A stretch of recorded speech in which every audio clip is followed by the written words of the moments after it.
Josh Frydenberg, welcome to the program. Nice to be with you, David. So the Business Council, the Australian Industry Group, they both backed Labor's policy. Has business got it wrong? Well, firstly, we're all about reducing emissions. It's an absolutely critical economic and environmental objective. That's why the Morrison government has signed up to net zero by 2050. That's why we've reduced our emissions already by more than 20% ahead of many other comparable countries. But what Labor has announced is simply a reheat of the target that they took to the 2019 election, which Anthony Albanese said was an actual mistake. Now, Labor can't be trusted, David, on this important economic transition. The last time they had a go at climate policy, we got a doubling in electricity prices. We lost 1 in 8 manufacturing jobs, and Australians got the carbon tax that they were promised they would not get. This is a different policy. But Labor says they're going to legislate it. Labor's going to mandate it. Now, they won't do that themselves in the Senate. They'll do that in partnership with the Greens. And the Greens have a 75% emissions reduction target by 2030. So this is the first bid from the Labor Party. This is not the policy that if Australians voted for, Australians will get. And that is why I'm very sceptical. Well, indeed, Australians could be sceptical about this. You could vote for it if they're in government. Well, at the end of the day, we've got our target, which is 26 to 28% by 2030, but we're on track for a 35% reduction by that date. Sure, but to your point, if Labor were in government, you were in opposition, you might even be the leader, you'd vote against this. Well, we're on track. We're focusing on winning in the next election. What's the answer to that question? Well, we're not about to support Labor's policy. We've got our own policy, and that's what we're looking to implement. But reducing emissions is an absolute focus for our government. We've deployed $20 billion. We've got a technology investment roadmap. We're ahead of other comparable countries. Don't look at what Labor says, look what Labor does. And last time they were government, they gave us a carbon tax. Let's look at the plan they do have on the table rather than the hypotheticals about what might happen after the election. This modelling has been done by Reputex. They also advised the government on its 2030 target back in 2015, same mob. It finds the policy would create 604,000 new jobs, lower electricity bills by $275.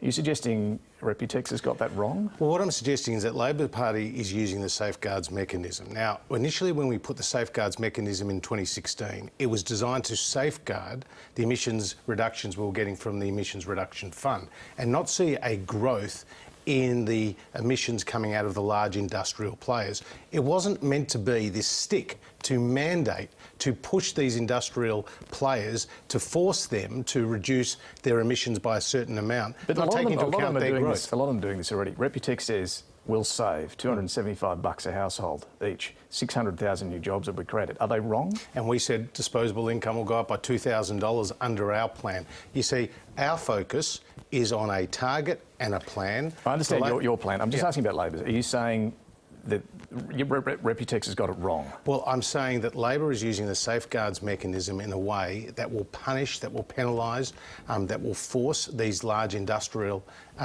companies, which are some of the biggest companies in Australia, regardless of their growth, regardless of what their plans are for expanding their presence. They're members of the Australian Industry Group and the Business Council, and they're all backing this. Well, I haven't agreed with the Business Council on everything. I remember they were pushing back on the big stick legislation, which helped get electricity prices down by 10% since December 2018.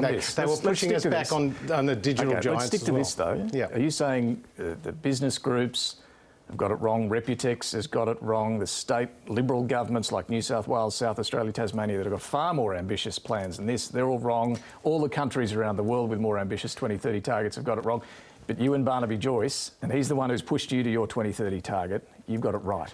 Well, firstly, we've got a 2050 goal as well. But we think we've actually got it right because, again, look at our track record.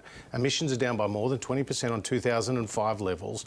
That's ahead of Canada, that's ahead of New Zealand, that's ahead of the United States, that's ahead of a lot of other comparable countries.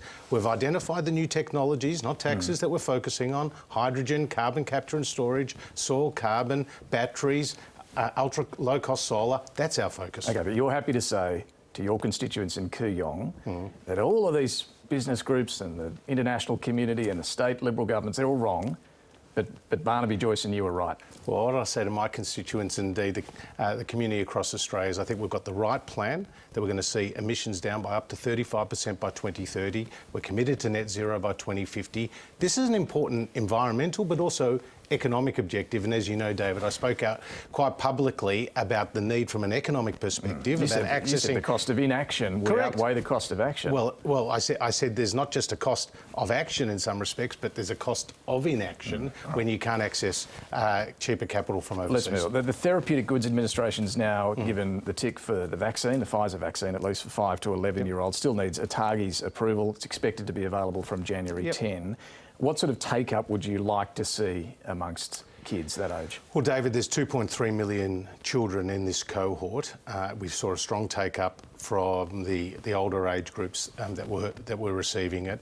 When we were rolling out the vaccine at its peak, we were doing more than 2 million jabs a week. So we're very hopeful that we can cover this young cohort from very early next year. So I'm hoping for a very strong take-up, but ultimately that will be up to parents and those kids. Is there any reason, do you think, for schools or other venues to require kids that age to be vaccinated? Well, we haven't supported a mandatory vaccination program other than with respect to aged care workers and disability workers because of that particularly vulnerable cohort. But my message this morning would be to every parent that ATAGI, the TGA, they don't take these steps lightly. They do an enormous amount of work. The United States has rolled out the vaccine to this younger cohort, and I believe it will be an extra defence against the virus. We're yet to see really how the Omicron variant will play out around the world. The IMF, though, is already indicating global growth projections will be downgraded because of this new strain. What will it mean for Australia economically? Well, firstly, it's too early to make any conclusive decisions or estimates about the economy as a result of Omicron. But what we do know is it's transmissible, highly transmissible. There's some early signs that may be less severe than the Delta variant, and there is no evidence as yet that our vaccines are not a defence against it. I don't think we should be panicking. I think everyone should keep their heads and we should be calmly and safely reopening as we have been. Is that a message to the premiers as well? Because South Australia's premier's weighing up what to do at the moment with their border. Well, David actually spoke to Stephen Marshall this morning. He's keeping his borders open. He understands how important it is for families to be reunited at Christmas. Did you tell him he should? Well, he's taken that decision himself. He understands the importance of the economy of keeping those borders open. Let's not forget, though, South Australia is the first non-COVID state to effectively reopen, so he's watching it closely, as he should. So at the moment, you've got a mid-year budget update coming pretty soon, the next 2 or 3 weeks. The outlook for growth for the economy is strong. Is strong? Stronger than at the budget?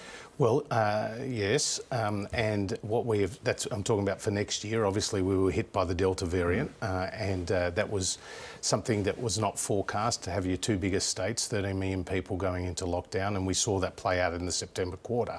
But we've already seen the OECD increase their economic outlook for Australia next year from 3.3 to 4.1%.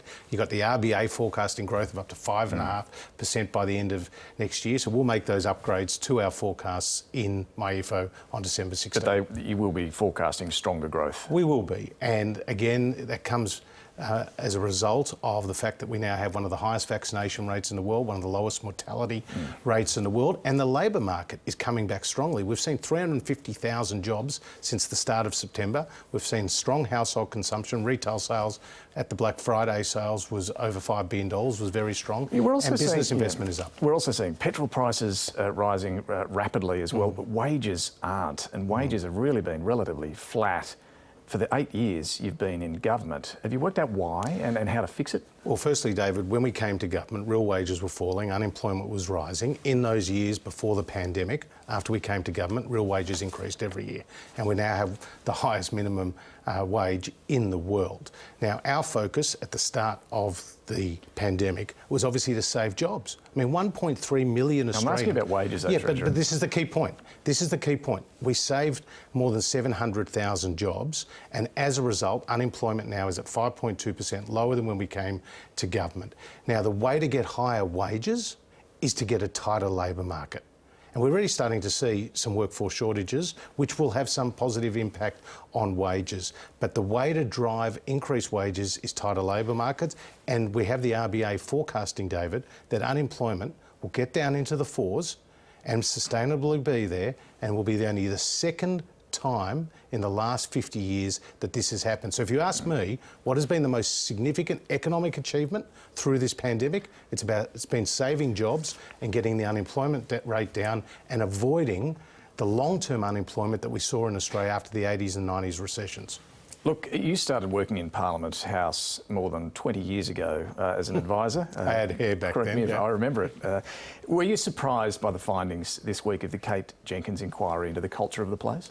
It was a wake-up call, and as Kate has described in the report, Was it familiar to you though? What you read? Not to that extent. This has been going on. Not to that extent. You weren't aware of obviously, this? the last couple of years, there's been some very concerning allegations that have been raised. But what Kate Jenkins said in this report was that there was a normalised culture of misconduct. That is completely unacceptable in any workplace, let alone the nation's workplace. The Australian people have a right to expect that we are leaders and that we hold ourselves to the highest of standards and the best practice. So we have to get on with acting on this Kate Jenkins report. It's a multi-party process. When will that happen? Well, the Prime Minister's already acted. He's already sought some further information from his department.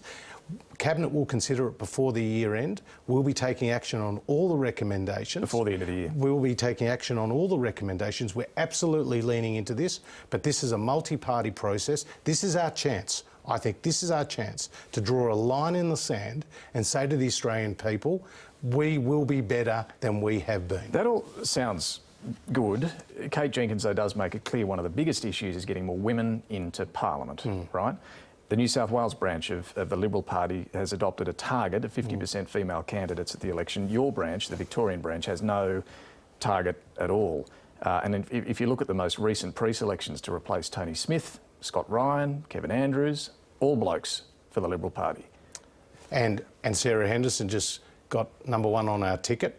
We obviously got a vacancy now in Flinders. We've got a very strong female candidate No guarantee. running for that seat. As well. And then in two seats that we're looking to pick up, Sian Coombs in Dunkley and Steph Asher, the Mayor of Geelong in Corangamite, we've got two outstanding female candidates. Look, as your track record, it's up to the pre-selectors and they keep picking blokes. That's not right. And well, they did. Well, in the seat of well, I Tony just said for the Senate, number one on the ticket is a female, and she's a great senator, and Sarah Henderson. But anyway, but look, you make an important point though about how we have to work together to get more women into Parliament. But there has been progress. I mean, 25 years ago, David, around 20% of the parliamentarians were women. 10 years ago, it was around 30%. Today, we're approaching 40%. In the Senate, it's 50-50. So we are making progress. What is it? Well, in the Liberal Party, we've been at about 38%, and we've got to do better. In the federal parliament? Well, it's lower in the House, higher in the Senate. 26%. It's lower in the House. In the Senate, it's up there. Your plans haven't worked on this, have they? Well, we've made progress. Not enough. We've got to do more. Josh Frydenberg, thanks for joining us, and all the best for Christmas and the New Year. Thank you.